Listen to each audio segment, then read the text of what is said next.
शिवसेना शिंदे गुट की उम्मीदवार शाइना एनसी पर उद्धव गुट के अरविंद सावंत का आपत्तिजनक बयान। कहा इंपोर्टेड माल नहीं चलेगा, सिर्फ ओरिजिनल माल ही काम आता है। अरविंद सावंत के बिगड़े बोल पर शाइना एनसी का पलटवार। का एक महिला का अपमान महंगा पड़ेगा, महाविकास अघाड़ी का विनाश तय है। शाइना एनसी ने उद्धव ठाकरे, शरद पवार और नाना पटोले की चुप्पी पर भी सवाल उठाए। कहा 2014-2019 में इनके लिए प्रचार करती थी, तब मैं इनके लिए लाडली बहन थी, आज मेरे अपमान पर चुप हैं। शाइना एनसी ने थाने में की अरविंद सावंत की शिकायत। नागपाड़ा स्टेशन पहुंचकर इंपोर्टेड माल वाले बयान पर मामला दर्ज कराया।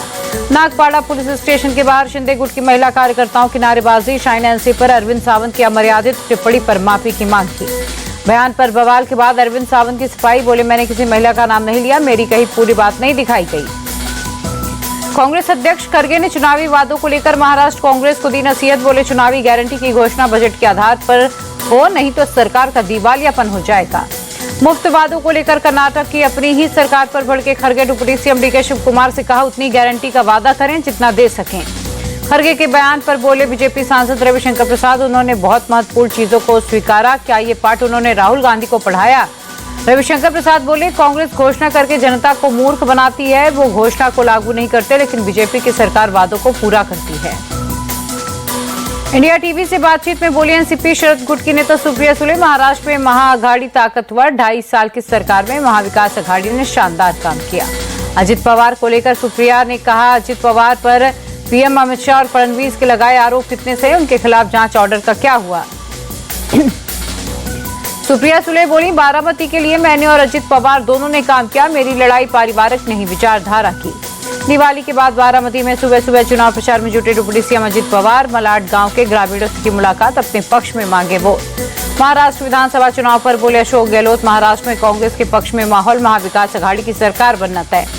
महाराष्ट्र डीजीपी रश्मि शुक्ला को हटाने की मांग। संजय राउत बोले, रश्मि शुक्ला बीजेपी के लिए काम करते हैं, उन्होंने हमारे फोन टैप कराए, निष्पक्ष चुनाव की उम्मीद नहीं कर सकते। संजय राउत के बयान पर बीजेपी नेता नितेश राणे का पलटवार। बोले, रश्मि शुक्ला एक ईमानदार पुलिस अफसर है, महाविकास अघाड़ी के लोग अगर गलत नहीं कर रहे तो डर क्यों रहे? बढ़ाई गई महाराष्ट्र के डिप्टी सीएम देवेंद्र फडणवीस की सुरक्षा। जांच एजेंसियों के इनपुट और इंटेलिजेंस ब्यूरो की रिपोर्ट के बाद कड़ी की गई सुरक्षा। बीजेपी के बटेंगे तो कटेंगे के जवाब में लखनऊ की समाजवादी पार्टी दफ्तर में लगा नया पोस्टर। अखिलेश यादव के चेहरे के साथ लिखा, जुड़ेंगे तो जीतेंगे। समाजवादी पार्टी के जुड़ेंगे तो जीतेंगे वाले पोस्टर पर अखिलेश यादव का ट्वीट। बोले, जिसका नजरिया जैसा उनका नारा वैसा। यूपी के डिप्टी सीएम ब्रजेश पाठक ने समाजवादी पार्टी पर निशाना साधा। बोले, एसपी को जनता से कोई मतलब नहीं, इनकी सरकार में गुंडे, माफिया, बदमाश पुष्पित और पल्लवित हुए। गोरखपुर में विपक्ष पर बरसे सीएम योगी। कहा, अगर धोखे में आकर ऐसी ताकतों को मौका दिया तो ये फिर गुंडागर्दी और दंगा कराने का काम करेंगे। सीएम योगी ने विपक्ष की तुलना राक्षसों से की। कहा, ये खरदूषण चंडमुंड को लेकर आ जाएंगे, कहीं ताड़का को भेजेंगे, बहन बेटियों, गरीबों और कारोबारियों के लिए खतरा पैदा करेंगे।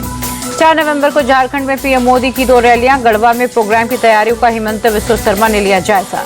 हेमंत सोरेन की पार्टी पर हिमंता बिस्वा शर्मा का बड़ा हमला। देवघर में बोले, जेएमएम में ठगने की मशीन, यहाँ पूरा तंत्र झूठा है, ये लोग झूठ का पूरा भंडार लेकर बैठे हैं। जेएमएम सांसद और रांची से पार्टी प्रत्याशी महुआ माझी ने बीजेपी पर निशाना साधा। बोली, जुमलेबाजी करना बीजेपी का एकमात्र एजेंडा, झारखंड में हमारी सरकार फिर बनेगी।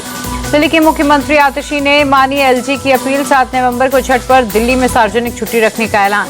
कनॉट प्लेस के प्राचीन हनुमान मंदिर पहुंचे अरविंद केजरीवाल। हवन पूजन कर लिया बजरंग बली का आशीर्वाद। पत्नी सुनीता केजरीवाल भी रही मौजूद। केजरीवाल ने पत्नी के साथ की हनुमान जी की आरती। बोले, हनुमान जी से सभी की सुख समृद्धि और खुशहाली की प्रार्थना की। गोरखपुर में सीएम योगी ने लगाया जनता दरबार। एक एक कर लोगों की फरियाद जानी। गोहाना में अलग अंदाज में दिखे हरियाणा के मुख्यमंत्री नायब सैनी। एक दुकान पर जाकर बनाई जलेबी। दिवाली मिलन के लिए चंपावत के बनबसा पहुंचे CM Pushkar Singh Dhami. SSB, BRO, CISF जवानों और पूर्व सैनिकों के साथ मनाई दिवाली।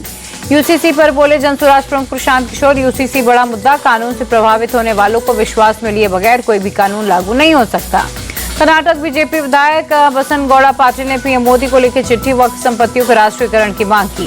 प्रधानमंत्री की आर्थिक सलाहकार परिषद के अध्यक्ष और अर्थशास्त्री विवेक देबरॉय का निधन।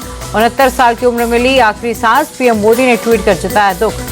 बीजेपी के सबसे पुराने कार्यकर्ता के निधन पर पीएम मोदी ने जताया दुख। लिखा, ये एक अपूरणीय क्षति है, जन कल्याण से जुड़े उनके कार्यों को सदैव याद रखा जाएगा। जम्मू कश्मीर बीजेपी नेता देवेंद्र सिंह राणा के निधन पर पीएम मोदी का ट्वीट। लिखा, देवेंद्र राणा का असामयिक निधन स्तब्ध करने वाला, परिवार के प्रति मेरी संवेदनाएं हैं। नागरोटा से बीजेपी विधायक देवेंद्र सिंह राणा के घर पहुंचे मुख्यमंत्री उमर अब्दुल्ला। दिवंगत विधायक को दी श्रद्धांजलि। कल रात हुआ था देवेंद्र राणा का निधन। कल से शुरू होगा भारत और अमेरिका की सेनाओं का अभ्यास वज्र प्रहार। अमेरिका के इडाहो के ऑर्चर्ड कॉम्बैट ट्रेनिंग सेंटर में 20 दिन का चलेगा 15वां संस्करण। चीन से सीमा विवाद सुलझने के बाद पूर्वी लद्दाख के डेमचोक में शुरू हुई भारतीय सैनिकों की गश्त। डेप्सांग में भी जल्दी पेट्रोलिंग शुरू होने की उम्मीद है। केंद्रीय मंत्री किरण रिजिजू ने अरुणाचल प्रदेश के बुमला में सेना के जवानों के साथ मनाई दिवाली। ट्विटर पर वीडियो शेयर कर लिखा, हर कोई भारत के सीमा विकास पर गर्व महसूस करेगा। संजय राउत ने पीएम मोदी पर बोला हमला। कहा, पीएम हमेशा देश से झूठ बोलते आए हैं, उन्हें पता है कि लद्दाख में क्या हुआ। चीन हमारे देश में घुस गया है। दिवाली के बाद लगा महंगाई का जोरदार झटका। 19 किलो के कमर्शियल एलपीजी गैस सिलेंडर के दाम 62 रुपए बढ़े।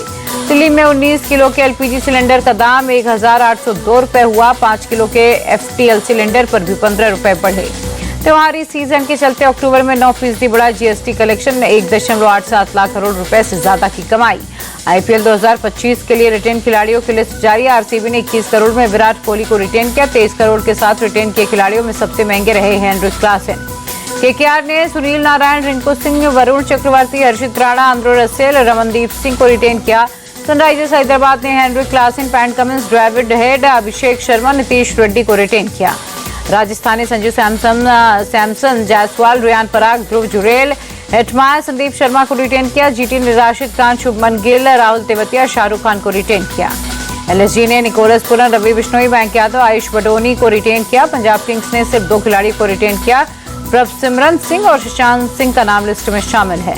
भारत के खिलाफ टी20 सीरीज के लिए साउथ अफ्रीका टीम का ऐलान। टीम में डेविड मिलर और हेनरिक क्लासन की हुई वापसी।